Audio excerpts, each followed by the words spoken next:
But if you want to sort of see like a vision of the future, it's like basically the top 20 or even the top 100 is like totally dominated by China. It's really? Yeah, there's like China and a little bit of Korea and Taiwan. So are you in the top 20 in the world or Yeah. top 20? Wow, in Diablo. Yeah. Do you want to tell everybody your handle? No, don't tell them. Don't tell them. It's not worth it. Well, they actually listed me with my actual name in the list. Oh, did they really? Yeah. Oh, interesting. Yeah, there's only 2 Americans in the top 20.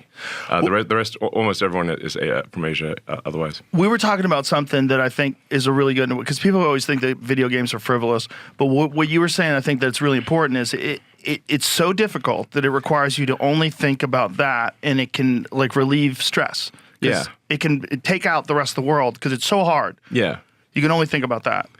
Yeah, I mean, if I play a video game on extreme difficulty, then I have to concentrate fully on the game, and it has a calming effect. Yeah, it sort of chills down.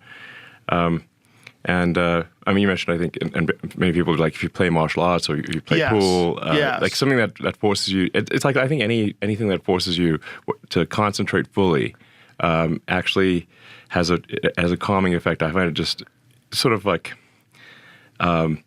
Kind of a restoring effect. Yeah, it's like it's good. Jiu-jitsu's like that. Yeah. Archery's like that as well. Yeah.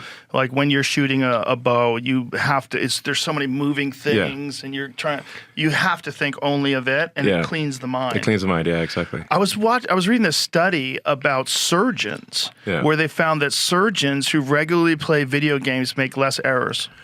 Well, I mean, video games require manual dexterity, so it makes sense. Completely makes sense. Actually, if somebody was like epic at video games, I'd say like their surgical skills can be very good, because in order to be good at video games, any kind of fast reaction video games. Look at this: 32% fewer errors, 24% faster, and scored 26% better overall than their non-player colleagues. Oh, I believe that for sure. Incredible. Well, like that, you should be required in medical school to play video games.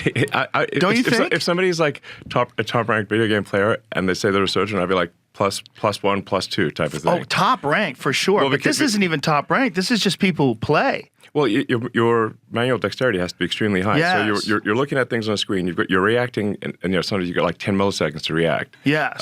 And so if somebody's got incredible reaction times and manual dexterity, they're obviously going to be a good surgeon. Imagine if there was a course that you could take. That course would promote. You would be 26% better. Yeah. Everyone would have to take that course. Sure. Why would you want a surgeon that's less prepared? You would say, hey, Bob, did you take this course? You didn't take this course. Don't you understand this course makes you 26% better? Sure. You would have to take it. Everyone should have to play video games if you want to be a surgeon. Well, I think it certainly would be a very good test to see if somebody can't play video games well. Like, that means, because you got to move both hands simultaneously. Right. You got to react to something very fast, then on the screen. So, and if your keystrokes or your mouse clicks or whatever are wrong, then you lose the game. Right. So, if somebody's has a good rank in video games, I would say that their manual dexterity must be extremely good. Well, it's so their fine hard. motor skills have to be excellent. If you think about like StarCraft or any game like Quake, any game where a lot of people are playing, to rise to the top, you have to be exceptional. Period. As a human being, there has to be something exceptional about you. Yeah, actually, if I mention Quake, way back in the day, I was one of the world's best Quake players.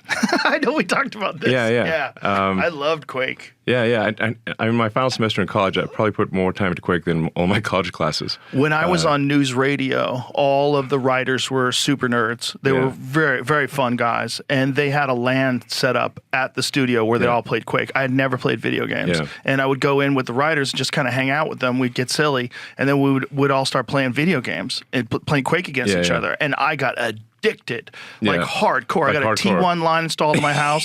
I went hardcore. Yeah, exactly. You're checking how many milliseconds of latency you have.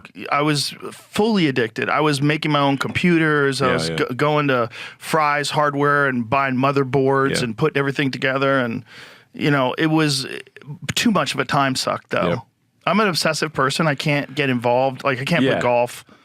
No, golf is too slow for me. I mean, I know a lot of people find golf good, and I mean, I guess if you think of it like I guess if you're saying you're going to walk outdoors with friends and occasionally hit a ball, then and you're just as an outdoor walk, then that's cool. And it does require concentration when you're hitting the ball, but it's too slow for me. Nothing compares to video games in terms of like the amount of feedback you get, like the sensory overload you get when you're looking at a large, high resolution screen. You have a fast computer. You have headphones on.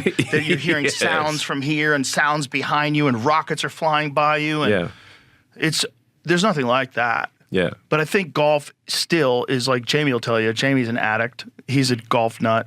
It's super addictive, and it takes 8 hours a day. It's once you get into golf, I guess any sport it gets super addictive.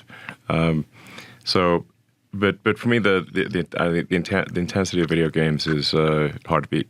Yes, people dismiss it because they think it's just a waste of time. But we're showing like real world benefits of people playing video games. Yeah. If you want to be a drone operator, it's the only game in town. Yeah, I mean, absolutely. You have to get really good at video games. Yeah, for sure. So, in fact, I can actually tell like what my mental acuity is if I play a very hard video game. So if I'm trying to sort of get like an extremely good clear time in Diablo or something like that, or a first-person shooter, whatever the case may be. Like if I can tell that I'm tired, or my brain's not working as well as it should. It's like a mental calibration. You can tell immediately. Like how good is your mental state? Right, right. So it's like if you're trying to play really well, if you play late at night and you're tired, you just play badly. Right. And you can say, okay, you may think that your brain is working well, but it isn't.